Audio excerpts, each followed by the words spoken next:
This is the ambassador's upcoming itinerary. I've marked those events which you might wish to attend, and those where he will actually be accompanying you. Ladies, it's been a pleasure meeting you. Lando, you're making a big mistake. A huge mistake. Well, it won't be my first. Actually, it will be my fourth. Look, be satisfied I decided to give you a reasonable allowance as settlement. We're supposed to be grateful for that? Yes, you are. That's the joy of it. Goodbye, ladies. All right, Lando. Why did you choose to keep me as your wife and not them? I've made no pretense of affection for you. I find your recent actions contemptible. I'll never love you. At best, I'll tolerate you. And I'll never be what you want me to be. Why me? Because with you, I will always know where I stand.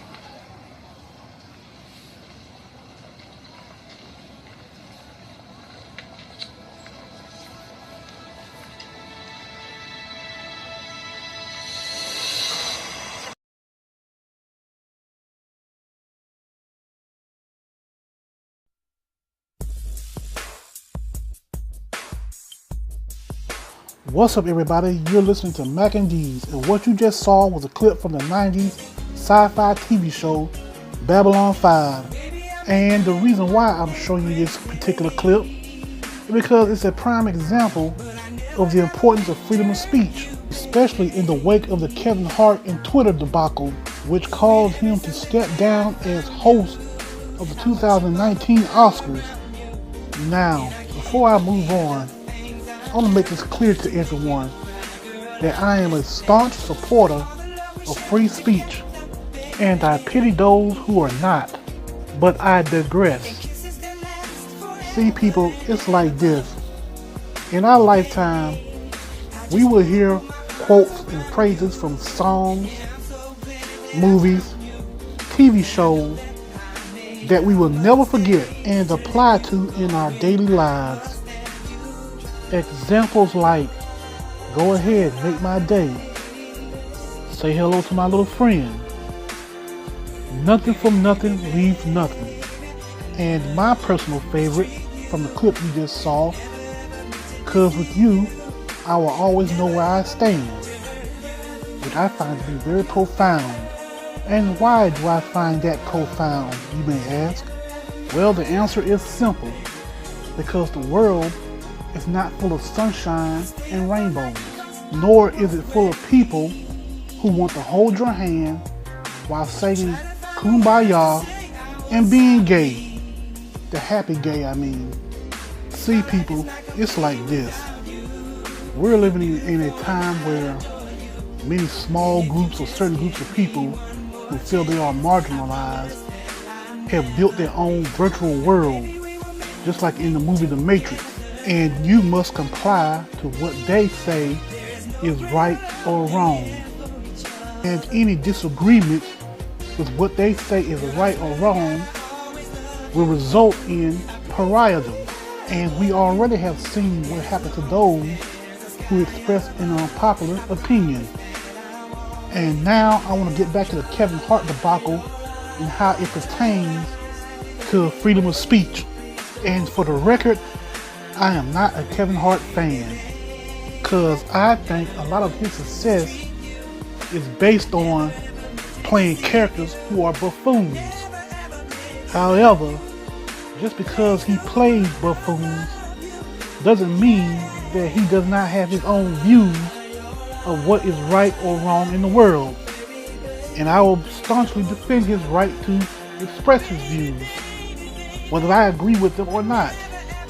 And right now, you're looking at the controversial tweets made by Kevin Hart back in 2011 that got him fired as host of the 2019 Oscars, which I can't believe that some asshole actually dug this up. Now, my thing is, you would think that the LGBT community, I mean, would be used to hearing stuff like this by now. Hell, people have been making fun of gays since I don't know when. Plus, let's not forget that many stand-up comedians have rose to prominence in Hollywood by basing their comedy on the stereotypes and subcultures of other groups of people. But then again, we are living in a dystopian PC era where feelings have more credibility than facts, and sensitivity is enforced upon us whether we like it or not.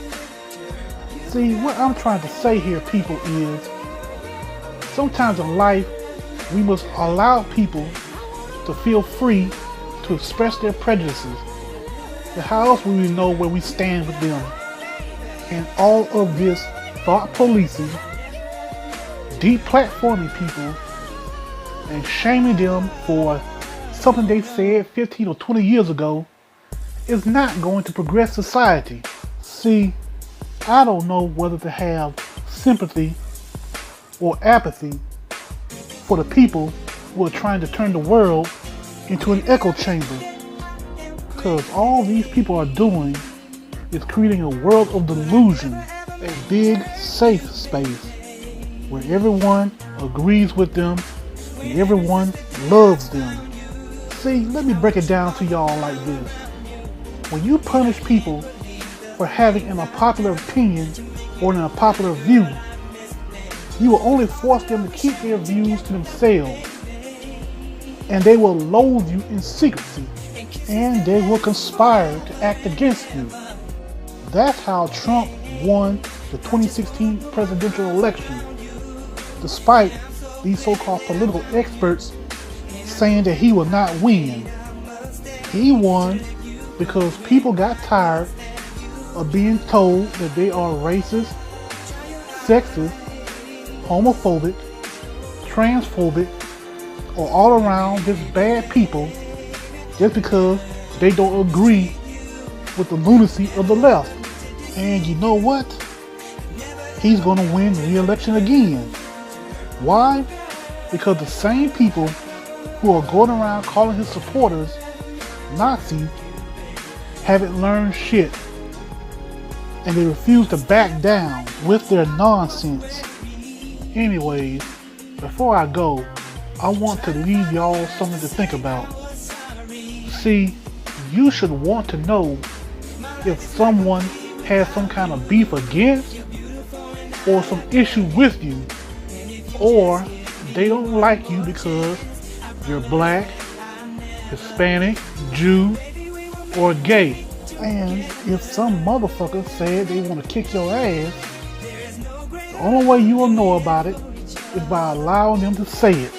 When you force people to comply to the groupthink of your echo chamber, you do not know if you're surrounded by people who loathe you, and you will not know of any conspiracies against you. Matter of fact, let me ask y'all this simple question before I go. Would you invite someone to your home to have dinner with you and your family, knowing that they hate your very existence? And you know this because they have been very vocal with others about their contempt for you. To be honest with you, I have nothing but apathy for people who live in echo chambers, because they will not see the knife coming for them, even if it's right in front of their face. Once again, we must allow people to feel free to express their prejudices, because how else will we know where we stand with them? You're listening to Mac and D's. Please like, share, and subscribe to help this channel grow. And I'm outie.